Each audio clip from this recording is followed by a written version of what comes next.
Kita akan memantau salah satu daerah terdampak bencana yaitu di Biren Aceh bersama jurnalis Kompas TV Rizka Devi. Rizka, bagaimana saat ini kondisi warga yang terdampak bencana? Di mana sajakah yang masih butuh bantuan dan apa yang paling dibutuhkan saat ini? Ya, Audrey dan juga saudara, ini benar sekali pasca terjadinya banjir yang melanda hampir seluruh wilayah Aceh. Biren merupakan salah satu wilayah yang memang terdampak parah begitu.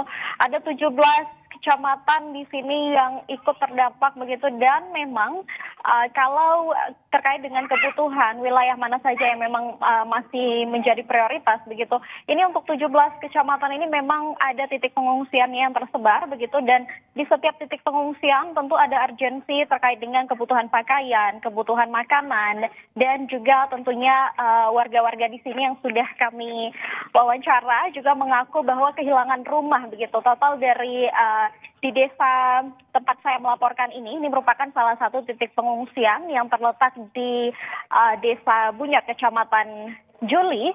Tadi juga warga di sini mengaku bahwa ada 56 rumah yang memang rusak terbawa banjir, serta ada 9 rumah yang tertimbun lumpur begitu. Dan juga untuk akses menuju wilayah tengah ini yang menghubungkan Kabupaten Biren dengan wilayah tengah ini terputus.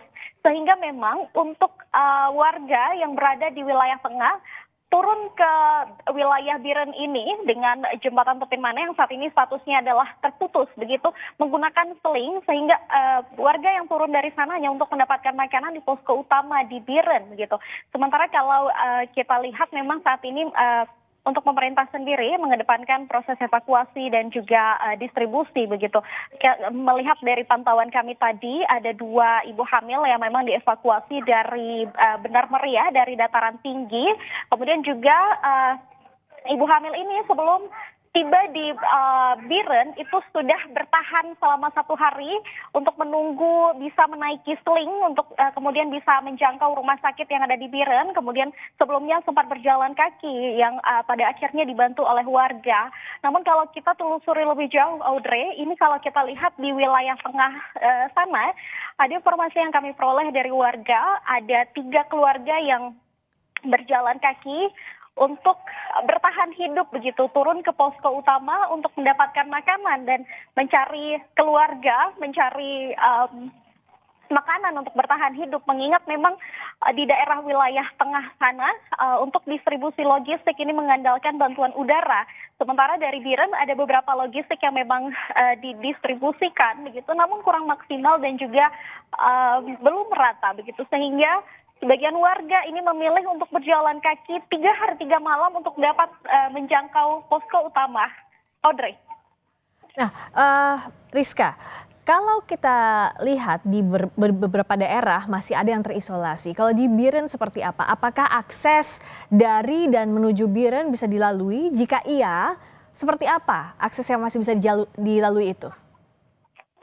Ya, benar sekali. Ini kalau kita lihat memang ada beberapa desa yang masih terisolasi begitu. Namun dari informasi yang kami peroleh dari Pemkab setempat, beberapa desa yang terisolasi ini memang sudah mendapatkan bantuan, sudah didistribusikan logistiknya. Ada bantuan ini didistribusikan melalui perahu karet bersama dengan TNI, Polri dan juga stakeholder terkait. Sementara untuk jalan lintas dari Pidijaya ini menuju Biren ini tidak bisa melalui jembatan lintas Sumatera begitu, karena memang ada jembatan yang putus. Sementara juga kalau dari Biren menuju Aceh Utara atau Lok Sumawe ini juga ada jembatan Kutablang yang memang terputus begitu, sehingga untuk alternatifnya ini harus menyeberang menggunakan perahu nelayan maupun bot begitu. Dan juga kalau kita ke wilayah pesisir menuju dataran tinggi, ini sementara untuk jembatan yang tadi sempat saya sebutkan, jembatan Tepin Mane ini menghubungkan antara Biren dengan Takengon wilayah tengah, artinya dalam Benar Meriah juga, ini memang juga terputus, sehingga akses satu-satunya yang bisa dilalui adalah menggunakan seling, Audrey. Dan memang ini risikonya juga cukup tinggi, mengingat debit air juga tadi dari pantauan kami juga ikut tinggi, ikut naik, karena memang semalam kondisi cuaca di sini kembali hujan, Audrey. Terima kasih Rizka Devi langsung dari Biren Aceh. Semoga bantuan segera sampai, ada banyak makanan, obat-obatan, minuman, masih banyak kecamatan yang masih tidak tersentuh bantuan hingga saat ini. Terima kasih.